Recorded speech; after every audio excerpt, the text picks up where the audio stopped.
নমস্কাৰ ছাত্ৰ ছাত্ৰীসকল ই কক্ষালৈ তোমালোকক স্বাগতম জনাইছো মই তোমালোকৰ পৰিণীতা মেম আজি মই তোমালোকৰ সমাজ বিজ্ঞানৰ ইতিহাস খণ্ডৰ অন্তৰ্গত 13 নম্বৰ পাঠটি প্ৰাগৈতিহাসিক অসম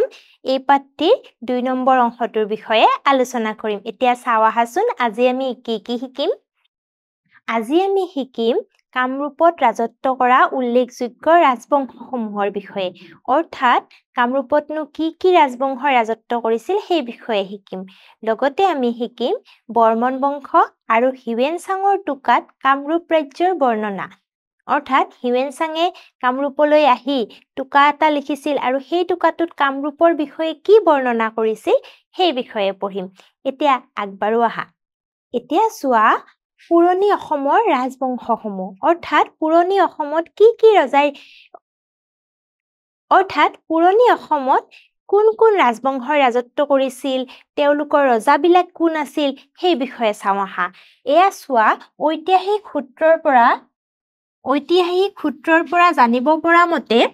খ্ৰীষ্টীয় ৪ৰ্থ শতিকাৰ পৰা ১০ম শতিকাৰ প্ৰথমাৰ্ধলৈকে প্ৰায় ৪২ জন ৰজাই কামৰূপত শাসন কৰিছিল অৰ্থাৎ খ্ৰীষ্টীয় ৪ৰ্থ শতিকাৰ পৰা ১০ম শতিকালৈকে কিমান জন ৰজা আছিল ৪২ জন ৰজা আছিল অৰ্থাৎ এই ৪২ জন ৰজাই কি কৰিছিল কামৰূপত শাসন কৰিছিল আৰু এই শাসকসকলক তিনিটা বংশৰ অন্তৰ্গত অৰ্থাৎ এই যে শাসকসকল আছিল তেওঁলোক কেইটা বংশ আছিল তিনিটা বংশ প্ৰথমটো কি বৰ্মন বংশ দ্বিতীয়টো শালস্তম্ভ আৰু তৃতীয়টো পাল বংশ এয়া চোৱা বৰ্মন বংশ শালস্তম্ভ বংশ আৰু পাল বংশ অৰ্থাৎ এই তিনিটা বংশৰ সৰ্বমুঠ ৪২ জন ৰজাই 42 মনত ৰাখিবা 42 জন ৰজা এই তিনিটা বংশৰ ৪২ জন ৰজাই কি কৰিছিল কামৰূপত ৰাজত্ব কৰিছিল এতিয়া চোৱা বৰ্মন বংশ প্ৰথমটো বংশ কি আছিল বৰ্মন বংশ এয়া চোৱা এইজন দেখিছা এইজন হল বৰ্মন বংশৰ ৰজা পুষ্য বৰ্মনে কি কৰে ৩৫০ খ্ৰীষ্টাব্দত বৰ্মন বংশ প্ৰতিষ্ঠা কৰিছিল বৰ্মন বংশ কোনে প্ৰতিষ্ঠা কৰিছিল পুষ্য বৰ্মনে কৰিছিল আৰু কেতিয়া কৰিছিল ৩৫০ খ্ৰীষ্টাব্দত বৰ্মনসকলক গুপ্ত সাম্ৰাজ্যৰ সমসাময়িক আছিল আৰু এই বৰ্মন বংশ কি আছিল গুপ্ত সাম্ৰাজ্যৰ সমসাময়িক আছিল অৰ্থাৎ সময়টো একে আছিল কামৰূপ আৰু দবাক নামৰ ঠাইৰ কথা সমুদ্ৰগুপ্তৰ এলাহাবাদ প্ৰশস্তিত উল্লেখ আছে কামৰূপ আৰু দবাক নামৰ ঠাইৰ কথা ক'ত উল্লেখ আছে সমুদ্ৰগুপ্তৰ এলাহাবাদ প্ৰশস্তিত আছে আৰু ইতিহাসবিদসকলৰ মতে বৰ্তমানৰ হুজাই জিলাৰ দবকা অঞ্চলক তেতিয়াৰ দবাক বুলি অনুমান কৰিছিল অৰ্থাৎ বৰ্তমান যে হুজাই আছে হুজাই জিলাৰ যি দবকা অঞ্চল আছে সেই দবকা অঞ্চলক সেই তেতিয়াৰ দবাক বুলি আমি কি কৰিব পাৰো অনুমান কৰিব পাৰো অৰ্থাৎ ইতিহাসবিদসকলে কি কৰিছে অনুমান কৰিছে এটা বৰ্মন বংশৰ প্ৰতিষ্ঠাতা কোন পুষ্য বৰ্মন ঠিক আছে এতিয়া চোৱা এই বংশই কামৰূপত প্ৰায় ৩০০ বছৰ শাসন কৰিছিল বৰ্মন বংশই কামৰূপত কিমান বছৰ শাসন কৰিছিল প্ৰায় ৩০০ বছৰ কাল ৩০০ বছৰ কাল কি কৰিছিল বৰ্মন বংশই কামৰূপত শাসন কৰিছিল কুমাৰ ভাস্কৰ বৰ্মন আছিল এই বংশৰ শ্ৰেষ্ঠ ৰজা অৰ্থাৎ কুমাৰ ভাস্কৰ বৰ্মন কি আছিল বৰ্মন বংশৰ শ্ৰেষ্ঠ ৰজা আছিল বৰ্মন বংশৰ প্ৰতিষ্ঠাতা কোন আছিল পুষ্য বৰ্মন আৰু শ্ৰেষ্ঠ ৰজা কোন আছিল কুমাৰ ভাস্কৰ বৰ্মন মনত থাকিব নিশ্চয় থানেশ্বৰৰ ৰজা হৰ্ষবৰ্ধনৰ লগত তেওঁৰ সুসম্পৰ্ক আছিল ইয়াৰ আগতে আমি পঢ়িছো থানেশ্বৰৰ ৰজা হৰ্ষবৰ্ধনৰ কথা পঢ়িছো নে নাই এতিয়া সেই থানেশ্বৰৰ ৰজা হৰ্ষবৰ্ধনৰ লগত কি ভাস্কৰ বৰ্মনৰ কি আছিল সুসম্পৰ্ক আছিল অৰ্থাৎ ভাল সম্পৰ্ক আছিল ভাস্কৰ বৰ্মনৰ অনুৰোধত বৌদ্ধ ভ্ৰমণকাৰী হিউৱেনচাঙে কামৰূপ ভ্ৰমণ কৰিছিল এয়া ছবিখন মন কৰা এয়া হ'ল হিউৱেনচাং আৰু হিউৱেনচাঙে কি কৰিছিল ভাস্কৰ বৰ্মনৰ অনুৰোধতে কামৰূপ ভ্ৰমণ কৰিছিল অৰ্থাৎ তেওঁক নিমন্ত্ৰণ জনাইছিল কোনে নিমন্ত্ৰণ জনাইছিল ভাস্কৰ বৰ্মনে আৰু তেওঁৰ অনুৰোধত কি কৰিছিল কামৰূপ ভ্ৰমণ কৰিছিল তাৰ পিছতে চোৱা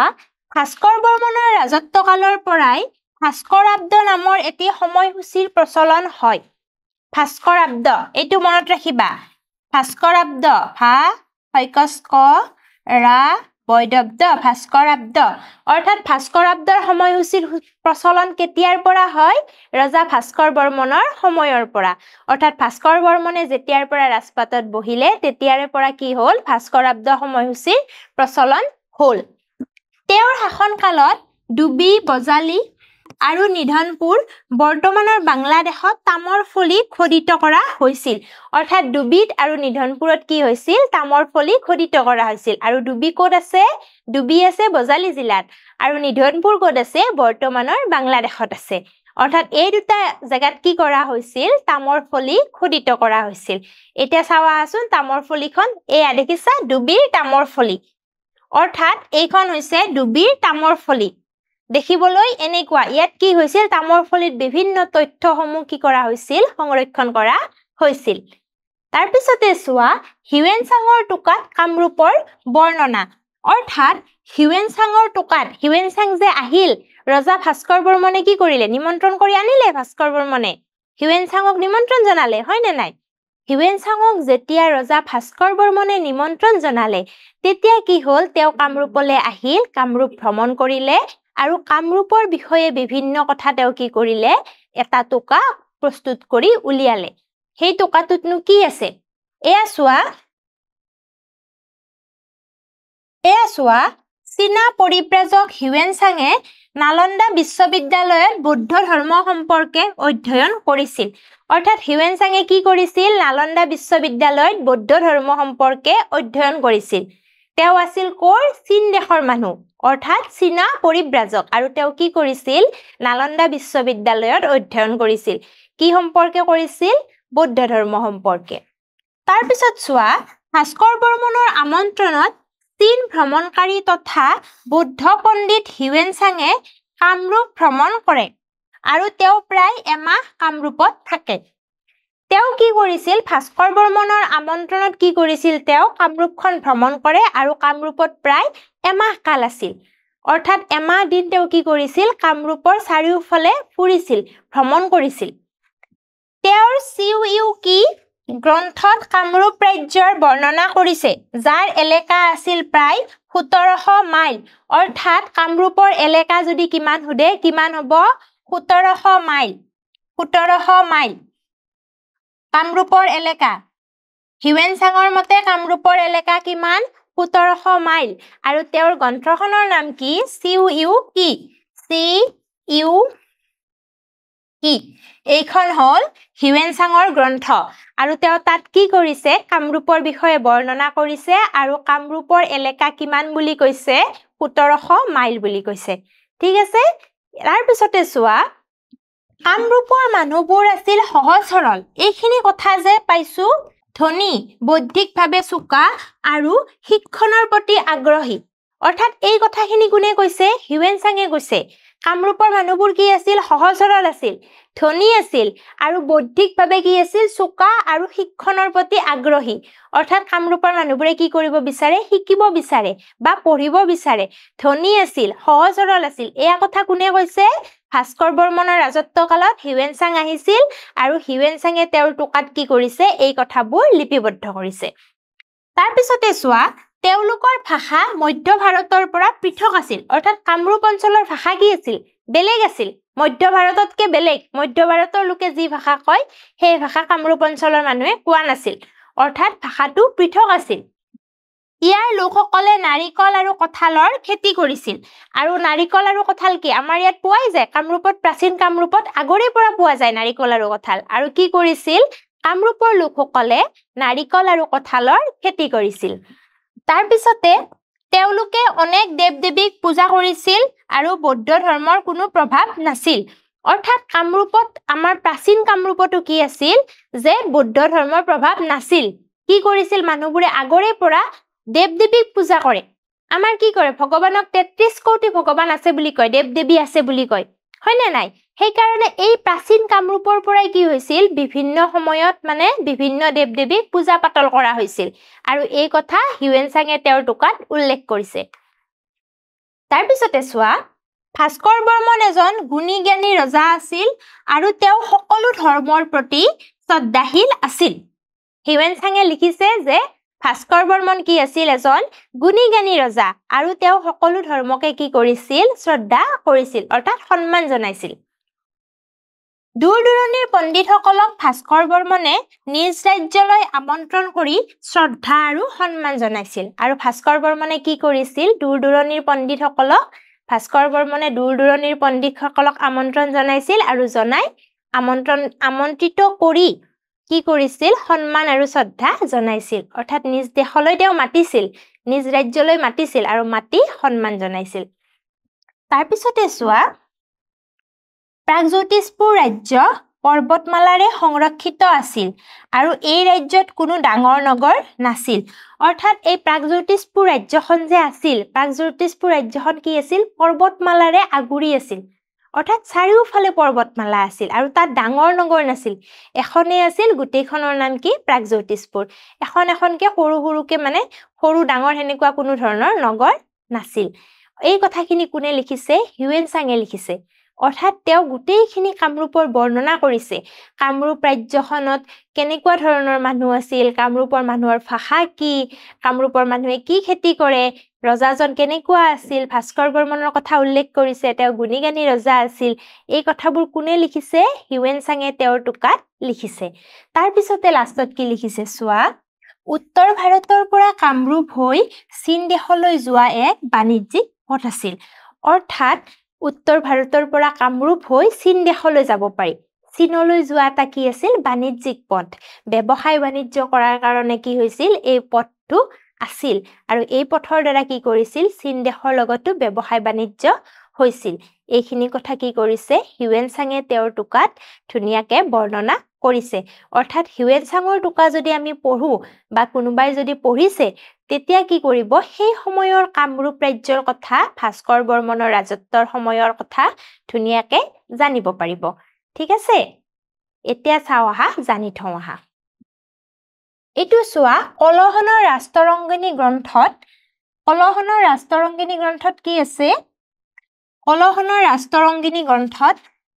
কাশ্মীৰৰ ৰজা মেঘবাহনে কামৰূপৰ ৰজাৰ জীয়ৰী অমৃতপ্ৰভাক বিয়া কৰাইছিল বুলি উল্লেখ আছে অৰ্থাৎ এখন গ্ৰন্থৰ নাম পালো সেইখন হ'ল কলহনৰ ৰাষ্ট্ৰৰংগিনী গ্ৰন্থখনৰ নাম কি কলহনৰ ৰাষ্ট্ৰৰংগিনী আৰু সেই গ্ৰন্থখনত কি উল্লেখ আছে যে কাশ্মীৰৰ ৰজা মেঘবাহনে কাশ্মীৰৰ ৰজা আছিল তেওঁৰ নাম আছিল মেঘবাহন আৰু তেওঁ কি কৰিছিল কামৰূপৰ ৰজাৰ জীয়ৰী অমৃতপ্ৰভাক বিয়া কৰাইছিল বুলি উল্লেখ আছে অৰ্থাৎ কাশ্মীৰৰ ৰজা মেঘবাহনে কামৰূপৰ ৰজাৰ জীয়ৰী অমৃতপ্ৰভাক বিয়া কৰাইছিল বুলি এখন গ্ৰন্থ কলহনৰ ৰাষ্ট্ৰৰংগিনী নামৰ গ্ৰন্থ তাত কি আছে উল্লেখ আছে সম্ভৱতঃ বৰ্মনবংশী বলবৰ্মন সেই সময়ৰ কামৰূপৰ ৰজা আছিল আৰু এই যে বিয়া পাতিছিল সেই সময়ত কোন ৰজা আছিল বৰ্মনবংশী ৰজা কোন আছিল বলবৰ্মন আছিল সেই বলবৰ্মন কি আছিল সেই সময়ৰ ৰজা আছিল বুলি কোৱা হৈছে অৰ্থাৎ সম্ভৱতঃ হয়তো তেওঁ আছিল সেই বিষয়ে উল্লেখ আছে আৰু উল্লেখ ক'ত আছে ৰাষ্ট্ৰৰংগিনী গ্ৰন্থত কলহেনে ৰচনা কৰা ৰাষ্ট্ৰৰংগিনী গ্ৰন্থত এই কথা আমি জানিব পাৰো ঠিক আছে বুজি পালা নিশ্চয় আজি আমি কি পঢ়িলো যে বৰ্মন বংশৰ কথা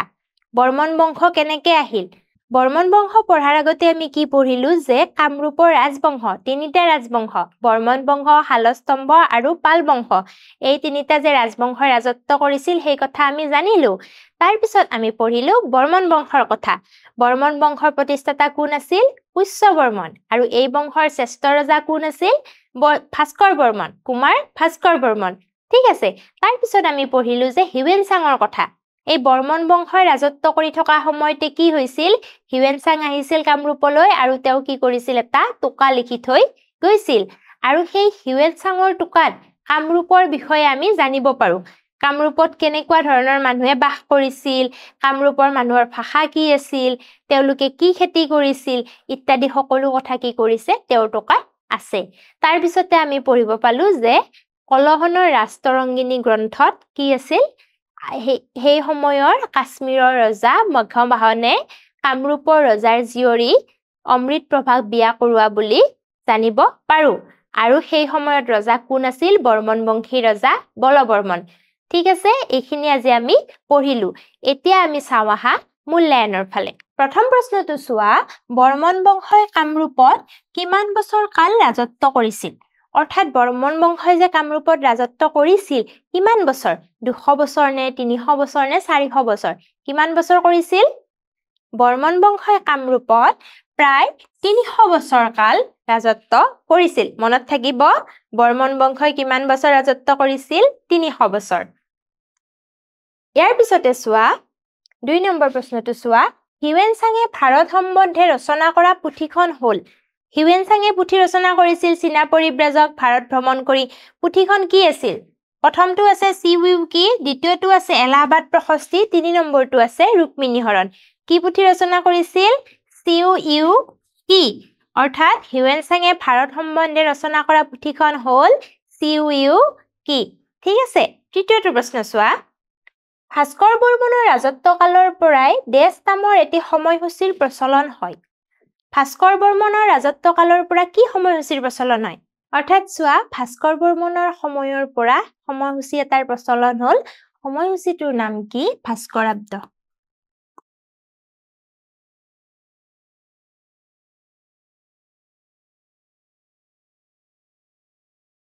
ভাস্কৰাব্দ অৰ্থাৎ ভাস্কৰ বৰ্মনে যেতিয়া ৰাজপাটত উঠিল তেতিয়াৰ পৰাই কি হয় ভাস্কৰাব্দ নামৰ এটা সময়সূচীৰ প্ৰচলন হয় বুজি পালা নিশ্চয় আজিলৈ ইমানতে এৰিছো পৰৱৰ্তী শ্ৰেণীত আমি পৰৱৰ্তী অংশৰ বিষয়ে আলোচনা কৰিম ধন্যবাদ